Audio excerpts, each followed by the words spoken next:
편안하게 계속 알아차리면서 들어보십시오. 들으면서 듣고 있다라는 것을 알아차림하시고 뭔가 마음에서 일어나는 것이 무엇이든지 상관없이 계속 알아차림을 확인하면서 들어보십시오.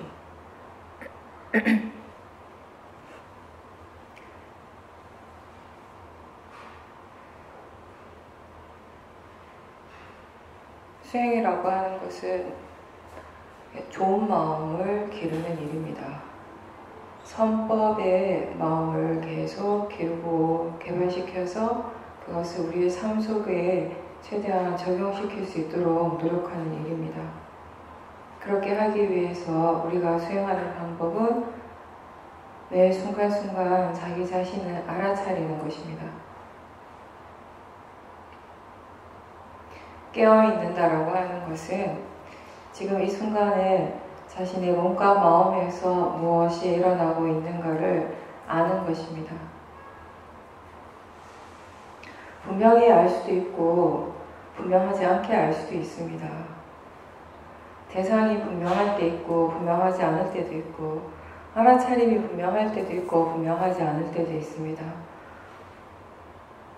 분명하든 분명하지 않든 상관없이 알아차리도록 노력하시고 그 알아차림이 계속 이어질 수 있도록 노력하십시오. 윗바사나의 알아차림을 아누바사나라고 하는데 이것은 알아차림이 계속 이어지는 것을 이야기를 합니다. 수행을 통해서 좋은 마음을 개발시키기 위해서 반드시 전제가 되는, 기본이 되는 것은 다른 것이 아니라 이 알아차림 자체가 계속 이어지는 부분입니다. 알아차림이라고 하는 것이 그렇게 어려운 일은 아니지만 우리 마음이 그 일을 하는 데 있어서 별로 익숙하지 않기 때문에 또 알아차린다 하더라도 그 대상이 실제가 아닌 관념으로만 치우칠 때가 많기 때문에 많은 연습이 필요합니다. 이런 연습 과정, 우리가 이것이 수행이 스스로에게 능숙해지는 과정에서 많은 실수도 하게 되고 알아차림이 있을 때보다 없을 때가 더 많기도 하고 알아차림이 계속 이어지기보다는 끊어지고 또 다시 시작되고 끊어지고 다시 시작되고 이러한 것들이 계속 무한 반복됩니다. 그리고 알아차림이라고 하는 것, 싹디라고 하는 그 자체를 우리가 스스로 분명하게 이해하는데도 많은 시간이 걸립니다. 법에 대한 이해라고 하는 것은, 법을 이해한다라고 하는 것은 한 번, 두 번 이해해서 충분한 것이 아니라 계속 우리가 수행을 해 나가면서 계속 또 새롭게 이해되어지고 더 깊이 있게 이해되어지는 것입니다.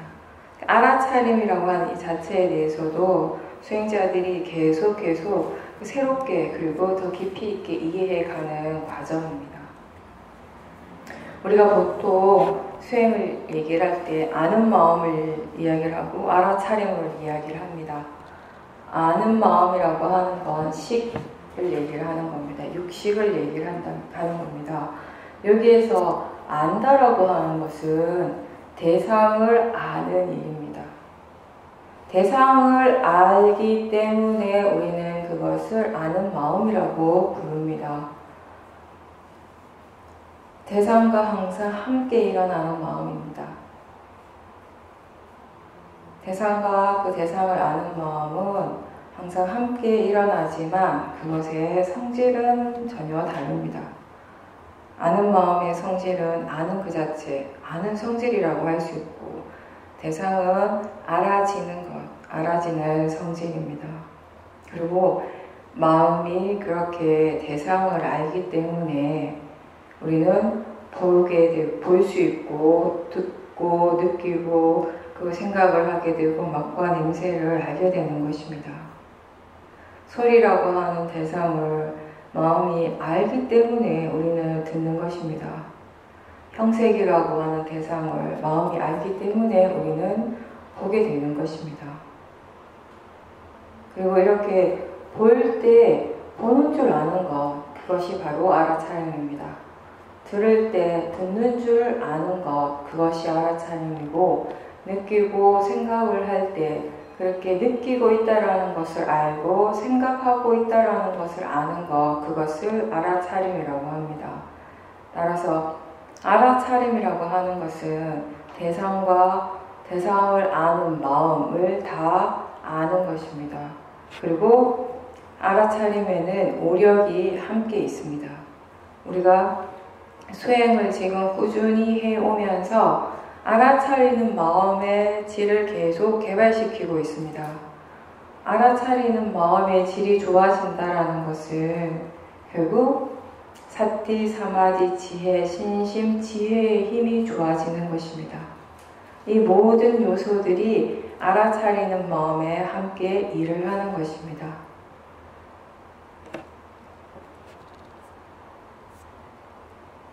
느낌이 일어날 때 느끼는 것하고 그 느끼고 있음을 알아차리는 것, 느낌을 알아차리는 것이 어떻게 다릅니까?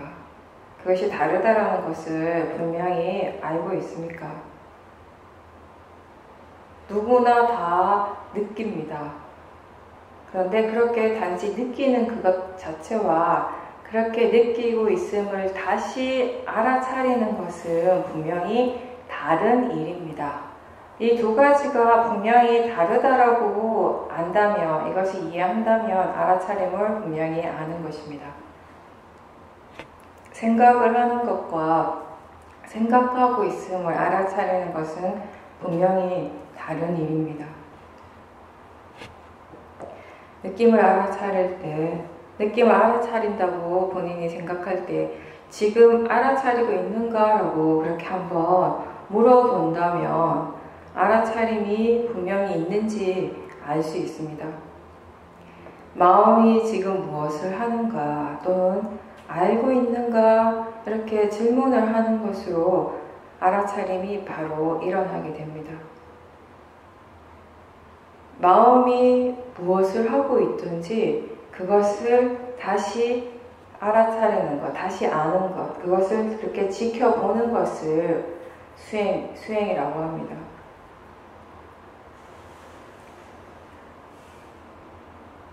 생각이 일어날 때마다 우리는 그 생각을 대상으로 알아차림할 수 있습니다. 우리는 항상 생각을 합니다.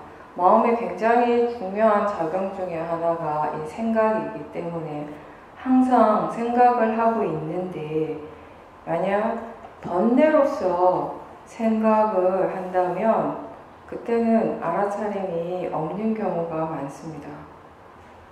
아주 약하게 마음이 지금 생각하고 있다라는 것을 알 수는 있겠지만 계속해서 그 번뇌의 생각을 하고 있다면 여기에는 사실 제대로 된 알아차림이 있을 수가 없습니다. 만약에 우리가 알아차리고 있다라는 것을 다시 분명하게 안다면은 알아차림에 어느 정도의 지혜가 있고 또 거기에 이미 사마디가 함께 있습니다. 대상과 알아차림을 분명하게 안다라는 것에는 이미 지혜가 함께 있는 것입니다. 그리고 알아차림이 분명하다라는 것은 지금 무엇이 일어나고 있는지가 분명하게 알아지는 것이기 때문에 대상은 자연히 분명하게 됩니다. 수행을 할 때 생각하고 있다라는 것을 분명히 알지만 그럼에도 그 생각의 내용이 계속 되는 경우가 많은데 그것은 생각하고자 하는 의도, 생각하고 싶어 하는 마음이 강하기 때문입니다. 마음의 관심이, 수행하는 마음의 관심이 알아차림 쪽보다는 생각 쪽에 더 가치를 두고 그 내용에 더 집중하기 때문에 계속 같은 내용의 생각들이 일어나게 되는 것입니다. 알아차리는 쪽에 더 관심을 둘 수 있을 때, 그렇게 수행하는 것이 좀 더 자연스러워질 때 지금 생각의 내용이 빠졌는지 아니면 생각하는 마음을 분명히 알아차리고 있는지에 대해서 스스로 알 수 있게 됩니다. 그렇지 않은 경우에 우리가 대상에만 치우치는 수행을 계속 하다가 보면은 특히나 생각의 경우는 생각의 내용에 계속 빠져있고 생각의 내용에 끌려가고 있지만 스스로, 수행자 스스로가 지금 생각을 알아차리고 있다고 착각하는 경우가 많습니다. 물론 이러한 착각은 보이는 것을 통해서도 들리는 것을 통해서도 또는 느낌, 특히나 본인이 좋아하는 그런 느낌이 일어났을 때에도 마찬가지입니다. 이러한 경우, 이러한 착각 속에서 벗어나기에 가장 효과적인 방법은 수행하는 마음의 중심이 계속 대상 쪽에 머무르는 것이 아니라 대상을 쫓아가는 수행이 아니라 그 대상을 알아차리는 마음으로 그 중심을 자꾸자꾸 바꿔주는 것입니다. 대상 쪽보다는 알아차리는 쪽에 관심을 더 둘 수 있을 때, 그렇게 수행하는 것이 보다 더 자연스러워질 때 지금 자신이 분명하게 알아차리고 있는지 대상에 빠져 있는지를 스스로 알게 되는 것입니다.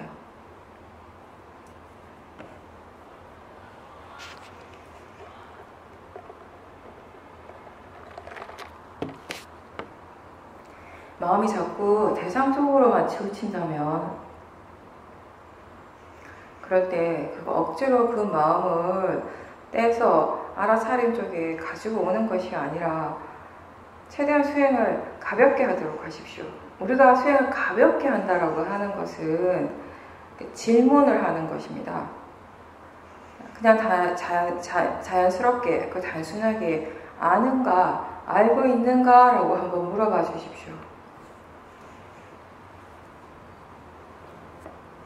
그렇게 수행을 할 때 아는 그것이 조금씩 더 분명해지기 시작합니다. 그렇게 대상 중심 수행보다는 알아차림 중심, 수행하는 마음 중심으로 수행을 할 수 있을 때 점차로 지혜가 개발되기 시작을 합니다. 지혜가 일어났다라고 하는 것은 어떤 의미인가? 가장 단순하게 이야기를 한다면 분명하고 조금의 의심이 없이 뭔가에 대해서 그렇게 분명하게 이해한다라는 것입니다. 지혜가 없을 때에는 마음이 불확실하기 때문에, 분명하지 않기 때문에 불필요한 의심을 계속하게 됩니다. 그리고 지혜는 지금 일어나는 것에 대해 관심과 흥미라고도 표현할 수 있습니다. 왜냐하면 수행하는 마음에 사티와 지혜가 함께 있을 때 내가 의도하지 않아도 마음이 자꾸 궁금해하기 시작합니다. 근데 그 궁금해하는 것은 지금 일어나는 것에 대해서 관심이 있기 때문에, 흥미가 있기 때문에 가능한 것입니다. 지혜가 없이 수행을 할 때는 수행을 계속 하기는 하는데 지금 일어나는 것이 상황은 알기는 알지만 그 수행하는 마음의 상태가 그렇게 활발하지 않고 분명하지 않은 상태입니다. 그리고 이렇게 지혜가 일어나기 위해서는 여러 가지 요소들이 필요한데 특히 그 중에 하나가 사마디입니다. 사마디 없이 지혜가 일어나기는 힘든데 이 사마디라고 하는 것은 기본적으로 아주 거친 것들이 가라앉고 그렇기 때문에 무엇을 보든지 대상을 우리가 분명하게 볼 수 있게 되는 그런 상태입니다. 그리고 가장 위파사나 사마디의 가장 적절한 표현은 굉장히 안정적인 마음의 상태입니다. 우리가 바람이 전혀 불지 않을 때 강의 표면이 움직이지 않고, 그리고 그때 그 거친 것들이 가라앉아서 아주 맑은 상태, 위에 표면의 부분이 아주 맑은 상태, 그런 것이 바로 사마디라고 할 수 있습니다. 근데 그 드러나는 표면이 맑다고 해서 그 바닥에 찌꺼기가 전혀 없는 것은 아닙니다. 사마디라고 하는 것은 단순히 그런 고요하고 맑은 상태 그 자체일 뿐이지, 그것으로서 사마디 그 자체로서 실제로 우리가 강의 바닥의 상태가 어떤지를 분명하게 알 수 있는 것은 아닙니다. 우리가 사진을 찍을 때, 카메라를 가지고 사진을 찍을 때 그 사물을 인식하는 것은 카메라가 아니라 그 사진을 찍는 사람인 것처럼 그 바깥에서 그 강 바닥까지, 그 밑바닥까지 분명하게 들여다보고 거기에서 실제로 무엇이 있는지, 어떤 것들이 일어나고 있는지를 분명히 아는 것은 알아차림과 지혜입니다.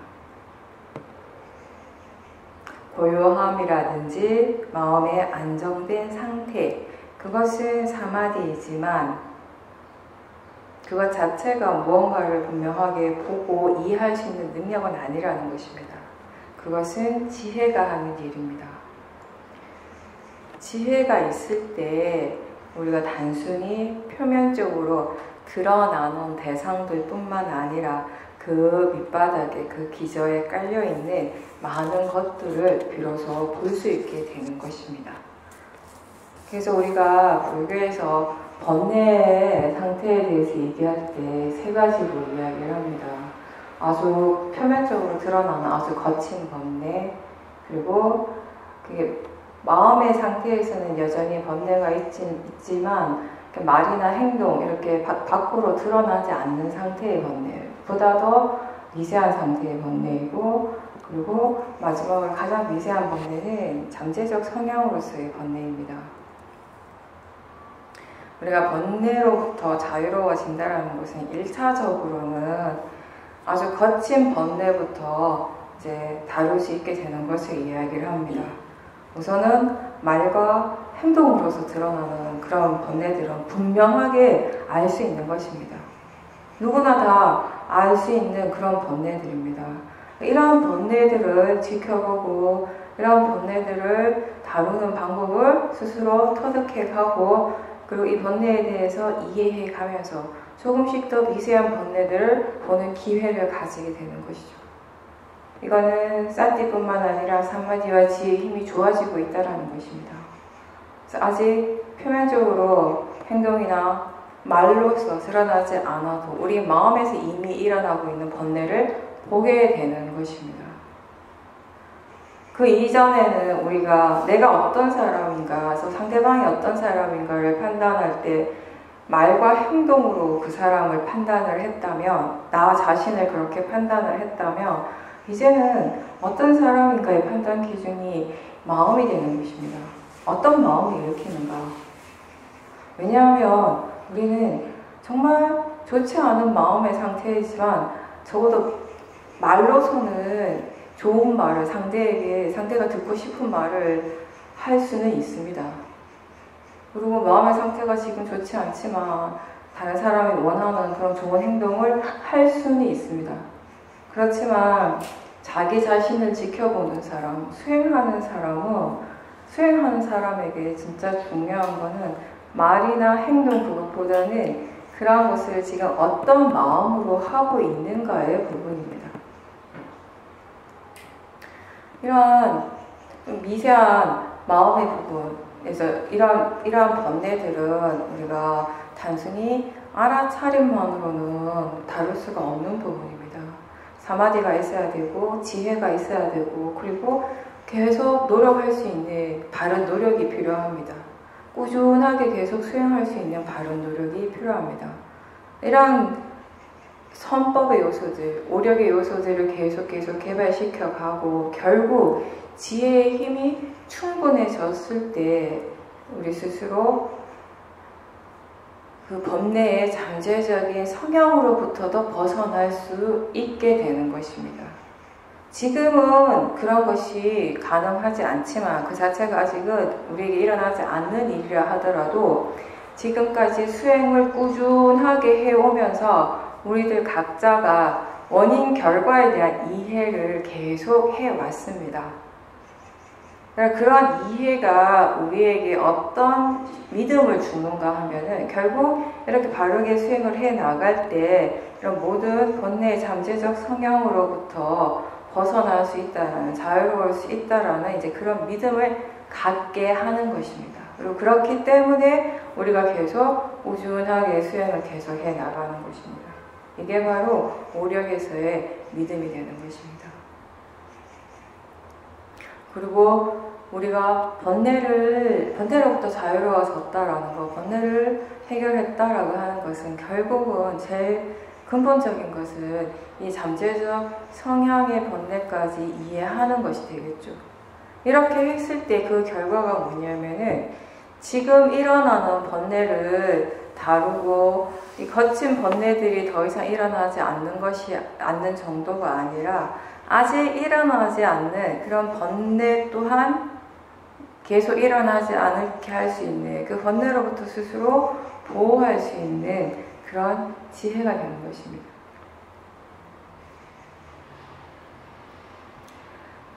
윗바사나 수행에서 마음이 고요하다라고 하는 그 상태는 대상 자체가 아예 지금 멈췄기 때문에 고요해질 수 있거나 또는 하나의 대상에 강력하게 집중하기 때문에 고요해지는 것을 말하는 것이 아니고 견해가 바르기 때문에, 그래서 어디에서든지 무엇을 하든지 상관없이 고요해질 수 있는 상태입니다.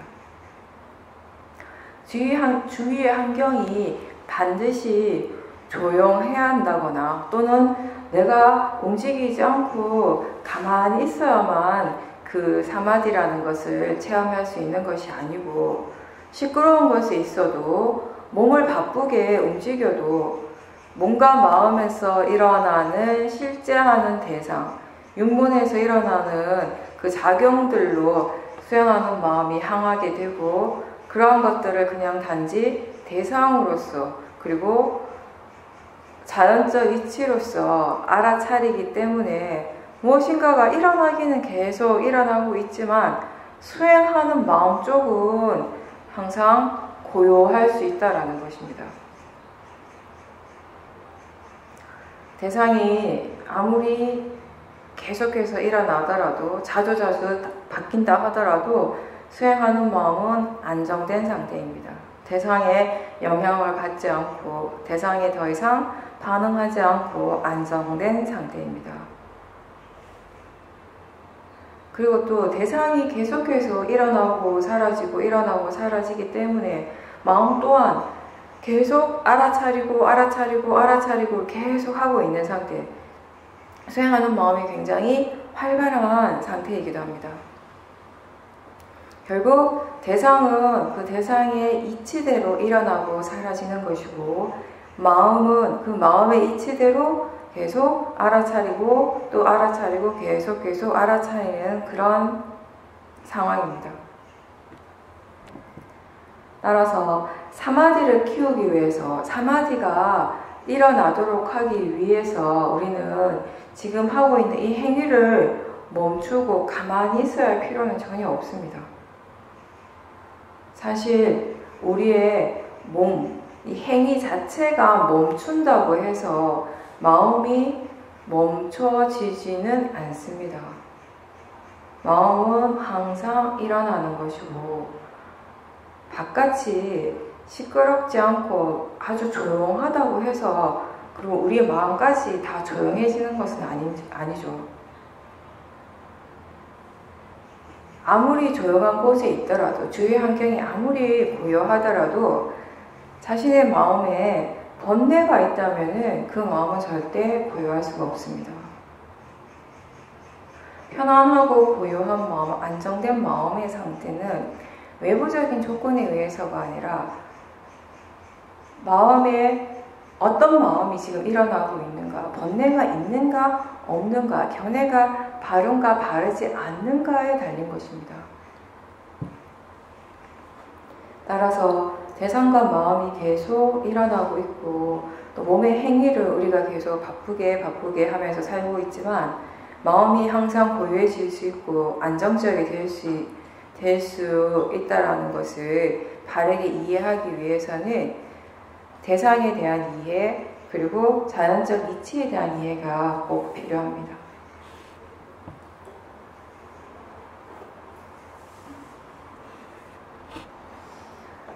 뭔가를 이해했다고 할 때 수행에서의 그 이해는 항상 파라마타에 대한 이해입니다. 그리고 그 파라마타는 근본적인 성질, 그것이 그렇게 일어나는 이치입니다. 우리가 어떤 하나의 파라마타를 이해했을 때, 하나의 성질에 대해서 이해했을 때 그 대상은 자꾸 달라지더라도 그 이치 자체는 계속 알 수 있는 것입니다. 예를 들어서 특정한 물건이나 어떤 행위에 대한 탐심이 계속 반복적으로 일어날 때 그 탐심을 지켜보고 그 탐심이 어떻게 작용하는지 이해를 하고 나면 꼭 그 물건이나 그 행위가 아니라도 다른 물건이나 다른 대상에 대해서 일어나고 있는 탐심이 어떤 식으로 일을 하는지, 그 탐심의 성질이 어떠한지를 자연스럽게 알게 되는 것입니다. 탐심의 이치를, 성질을 이해하는 것이기 때문에 그것이 향하고 있는 대상은 어떠한 것이 일어나더라도 상관없이 그 이치를 우린 여전히 보게 되는 것입니다.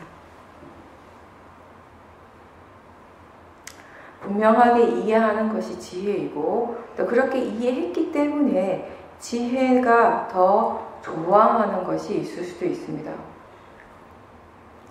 어떠한 선택을 하든지 그 선택을 하는 순간에 그 마음에 지혜가 있다면은 결국 그 지혜가 선호하는 선택을 하게 될 것이고 결과적으로 이것이 우리의 삶 자체를 더 바르고 안정적인 방향으로 이끌어 준다라는 것을 우리가 지금까지 수행을 하면서 체험을 했습니다. 분명히. 내가 하는 선택이 아니라 번뇌가 하는 선택이 아니라 지혜가 하는 선택이 어떤 이익이 있는지 우리가 분명히 체험을 한 것입니다.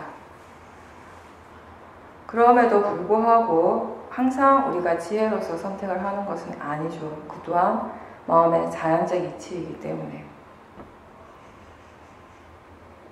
지혜의 마음은 여러 가지 특성이 있는데 그 중에 하나가 어떤 결과이든지 그 결과 자체에 만족할 줄 안다라는 것입니다.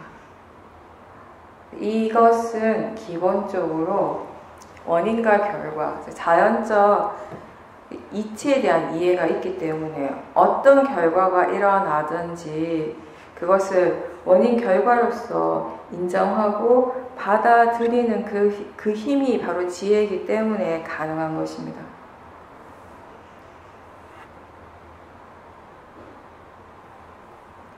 따라서 지혜로서 무엇인가를 선택을 했을 때 오는 그 결과도 원인과 결과, 자연적 이치의 과정이고 그리고 그 선택하는 마음이 번뇌였을 때 그 번뇌로서 무엇인가를 선택하고 그것으로 얻으시는 그 결과 또한 자연적 이치라는 점에서는 다르지 않기 때문에 그 이치를 이해했기 때문에 마음이 어떠한 결과에 대해서도 인정하고 받아들인다는 것입니다.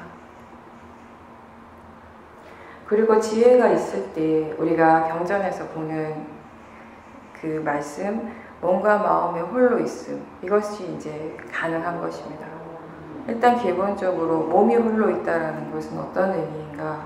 이것이 그냥 단순히 다른 사람들과 함께 있지 않고 나 혼자 살고 또 다른 사람들과 전혀 말을 섞지 않고 절대적으로 혼자 홀로 있는 그런 것이 아니라 기본적으로 우리의 삶 속에서 이걸 적용시키는 것은 이런 것이죠.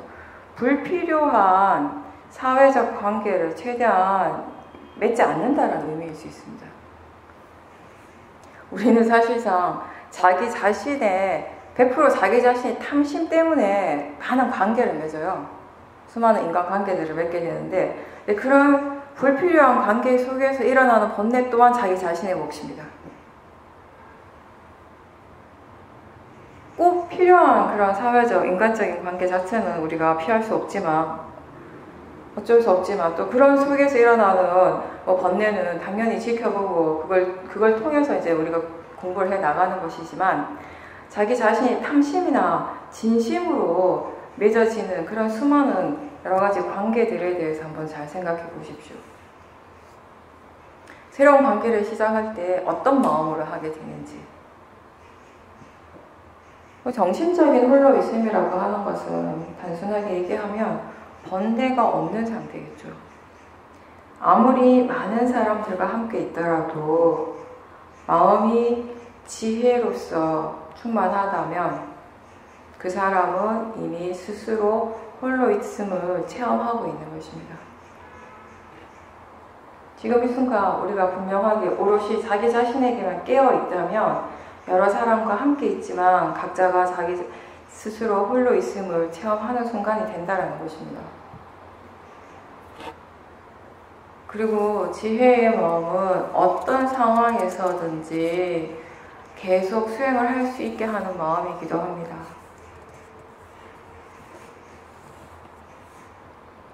알아차림을, 수행을 다시 시작할 수 있고 또 다시 시작할 수 있고 또 다시 시작할 수 있게 하는 것이 바로 또 지혜입니다.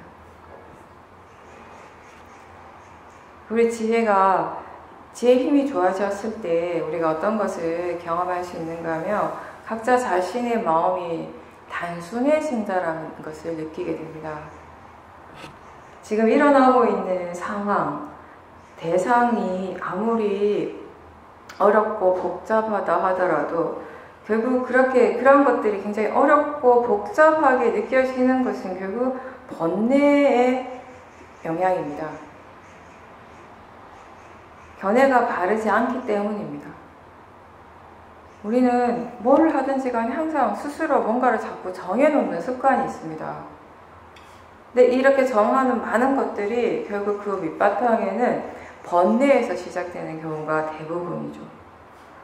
그리고 정해놓은 것이 그렇게 많으면 많을수록 필연적으로 마음이 복잡해집니다. 수행하러 갈 때에도 수행에 대해서에도 정해놓은 것이 많이 있고 또 바라는 것이 많이 있고 또 가까운 사람과의 관계 속에서도 정해놓은 것들이 많아서 그것 때문에 스스로 힘들고 괴로울 때가 더 많죠. 지혜가 아직 일어나기 전에는 수행이 굉장히 복잡하고 힘들게 느껴집니다. 수행할 줄 아는 지혜가 생기고 빠라마타, 마음에 대한 이해가 생기면 생길수록 이 수행이 점점점 단순해집니다.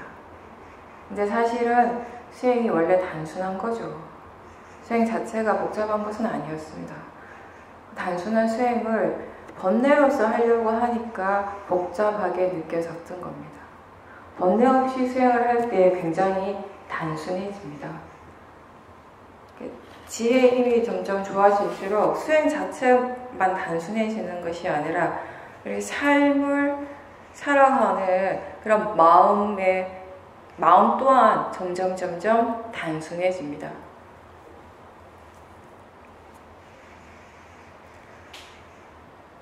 그 지혜가 있을 때 우리가 보통 일반적으로 표현하기를 마음이 굉장히 유연해지고 오픈된다고 이렇게 얘기하는데 이 말은 기본적으로 어떤 대상이든지 그냥 그것을 대상으로 받아들인다라는 그런 의미입니다. 그리고 동시에 이런 상태가 됐을 때 마음은 대상을 하나하나 쫓아다니지 않을 수 있습니다. 알아차리는 쪽에 머물러 있기 때문에 대상을 쫓아가지 않지만 여러 가지 대상을 한꺼번에 알 수 있게 됩니다. 대상을 알아차리는 그 마음을 다시 알아차릴 때, 그것을 관찰할 때 대상이 마음속으로 그냥 들어오는 것처럼 느껴지게 됩니다. 그리고 이러한 지혜의 마음은 질문을 자주 합니다. 정말 단순하게 지금 무엇이 일어나고 있는지를 알고 싶어서 질문을 하고, 또 이것이 왜 이런 식으로 일어나게 되는지 그것이 정말 궁금하기 때문에 질문을 합니다. 물어야 되기 때문에 질문을 하는 것이 아니고, 질문을 하라고 하니까 하는 것이 아니라 마음이 그냥 자연스럽게 질문을 던집니다. 그냥 관심이 있기 때문에, 그래서 궁금한 거지, 알아야 되기 때문에 또는 이걸 이해해야 되기 때문에 질문을 하는 것은 아닙니다. 마음이, 이런 마음이 지금 일어나는구나, 이 마음이 느낌과 어떻게 연결이 되어 있는가, 이때 그 생각은 어떠한가, 그리고 생각하는 마음의 느낌은 어떤가, 이러한 질문들을 그냥 툭툭 던지고, 또 수행하는 마음의 질이 깨끗하고, 질문은 여전히 계속 되어지지만 그 질문하기 때문에 수행하는 마음 자체가 복잡해지는 것은 전혀 없습니다. 왜냐하면 질문을 하지만 이것에 대한 답을 구해야 한다라는 마음 없이 질문하기 때문에, 그냥 너무 궁금해서 자연스럽게 일어나는 질문이기 때문에 질문을 자꾸 한다고 해서 마음 자체가 복잡해지지는 않습니다.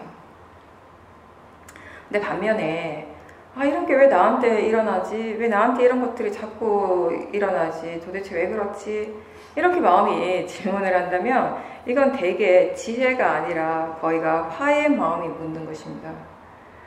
지혜도 질문을 하지만 번뇌의 마음도 묻습니다. 왜 그런지. 근데 각각의 의도가 다르고 이때 마음의 느낌이 확연히 다릅니다.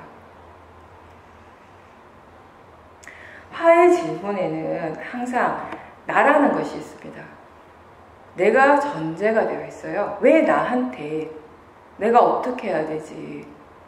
이런 내가 항상 주체가 되고, 그리고 질문을 하면 할수록 더 화가 납니다.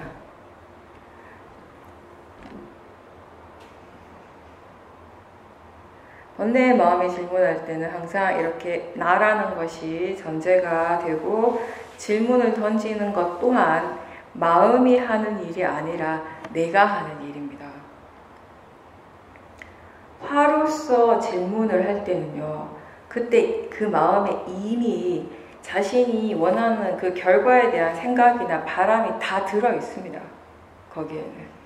근데 지혜로서 질문을 할 때는 그 자체에 대한 물음일 뿐이지 그것의 결과에 대한 질문이 아닙니다.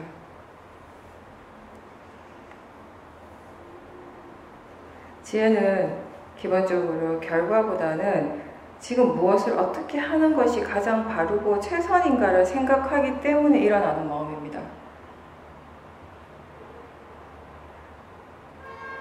마음이 지금 무엇을 어떻게 해야 되지? 라고 생각하는 것하고 내가 지금 어떻게 해야지? 라고 생각하는 그 마음의 질이 다릅니다. 마음의 질이 좋을 때 상황을 살펴보고 무엇을 어떻게 해야지? 라고 생각하는 순간 그때 그 마음은 지금 일어나는 것으로부터 물러나게 됩니다. 근데 내가 지금 어떻게 해야 되지? 라고 생각하는 순간에 마음이 대상 또는 그 상황 속으로 개입을 하게 됩니다.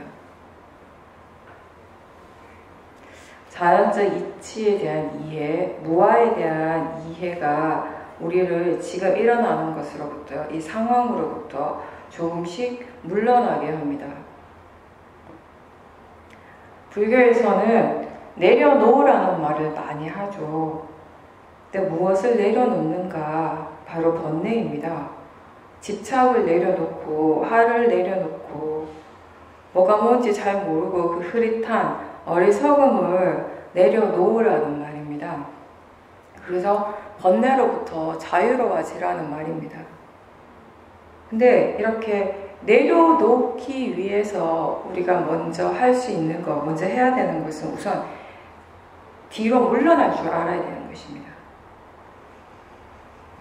그 상황 속으로 들어가는 것이 아니라 그것에 개입하는 것이 아니라 무엇이 일어나더라도 그것으로부터 떨어져서 뒤로 물러나서 지켜볼 수 있는 것입니다.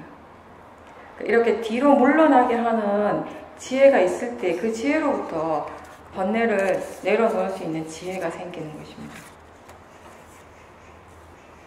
결국 이렇게 물러난다라고 하는 것은 무엇이 일어나더라도 그것을 그냥 자연적 이치라고 아는 이해에서부터 시작을 하는 것입니다.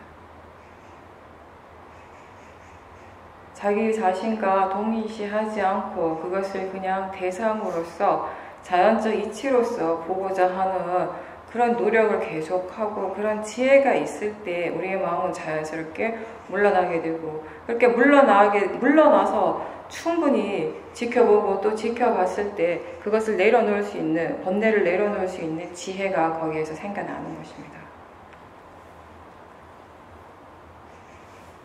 끊임없이 반복하는 말이지만 우리에게 가장 필요한 것은 바른 견해로서 사띠하는 것입니다.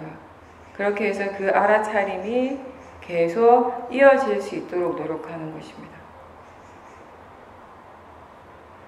그것이 되어질 때 나머지 것들은 그냥 자연스럽게 그 결과로서 일어난다라는 것을 사실 각자가 스스로의 수행적인 체험을 통해서 크든 작든 조금씩 다 체험을 하고 있을 겁니다.